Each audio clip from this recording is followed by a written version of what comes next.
What's going on, guys? My name is Squidud and welcome to another video. So this is episode 2 of Nostalgia Lane, and obviously we're going to be talking about the Nintendo Wii. But before we start, I just wanted to apologize for coming out with the second Nostalgia Lane video so soon after the first.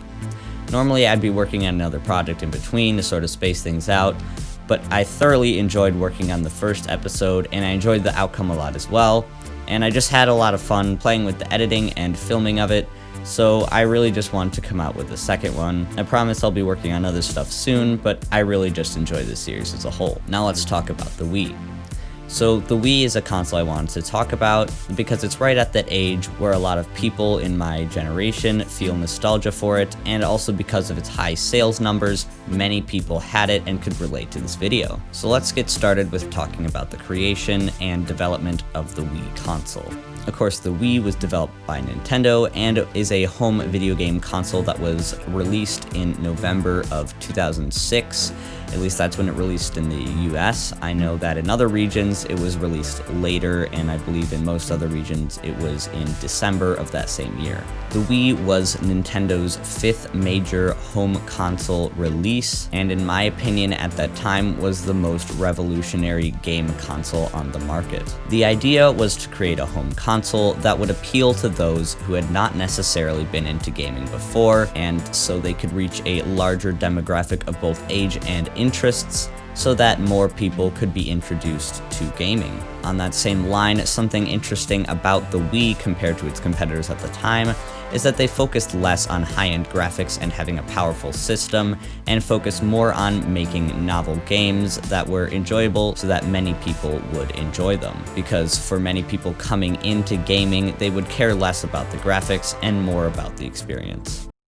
The Wii was revolutionary for its pioneering in several categories, most notably the motion controls, but it was also the first Nintendo console to have full internet support in both online games and also downloading titles from the Nintendo eShop. The original Wii models also had full backwards compatibility with the GameCube, so you could put in GameCube discs, play them right on the Wii, and even plug in original GameCube controllers and use them on the system. Going back to the motion controls, it was really the first mainstream console to prominently rely on them, and in fact, vast majority of the games required the use of those motion controls. And this motion control technology became so popular that Microsoft and Sony both developed their own motion control solutions because of the Wii. The motion control allowed players to focus less on remembering key combinations and buttons, and more on just how you would react to something on screen with motion.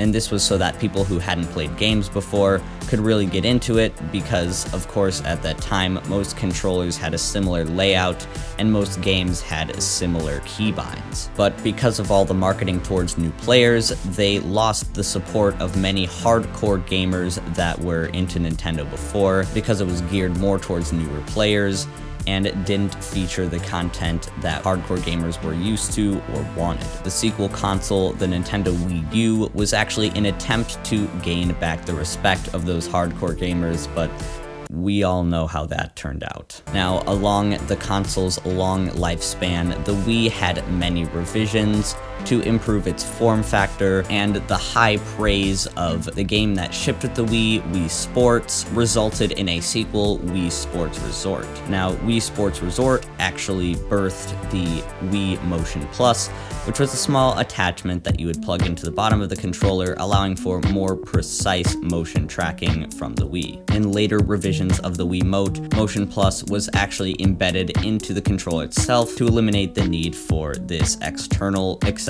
Not only that, but the Wii has one of the most extensive libraries of official controllers and accessories that I've ever seen. I mean, they have the nunchucks, the classic controllers, GameCube controllers. The list is endless, and that's just for the officially licensed one. There was a whole nother plethora of third-party controllers available as well. So the Wii was a very profitable device, not only for its widespread availability, but also because of the number of controllers and accessories available for it. Another innovation that was really special for the Wii was Virtual Console, and this allowed for official emulation of classic Nintendo games, from the SNES, NES, and Nintendo 64. Players could simply download versions of older games straight from the Nintendo eShop, and they were emulated right on the Wii, officially and legally, which allowed for people to enjoy the classic games on a more modern console with specially tailored emulation by Nintendo themselves. The Wii is a console that I'm sure a large percentage of people watching currently have or had at some point, just because of the sheer amount of sales they've had. The Wii was another great example of Nintendo separating itself from its competitors and creating a console that had a lot of new ideas and features that were not seen before, and is another example of how they revolutionized the console gaming market. The Wii was and still is popular among soft modders and hackers because of its expandability and emulation capabilities, so a lot of people are really trying to push this thing to the max even today. The Wii still is the 4th best-selling non-portable home game console, which is pretty incredible considering its release was about 15 years ago. The Wii brings nostalgia to many because of its massive sales, and it's quite special because it brought many people, including myself, to try out gaming who would otherwise have not because of the Wii's usability. So that's really all I have to say about the Nintendo Wii, and if you enjoyed this video, make sure to like and comment below what else you would like me to look at on Nostalgia Lane, or just what else you would like me to do on the channel in general. Anyway though, thank you for watching, and I really do hope you enjoyed. Peace out.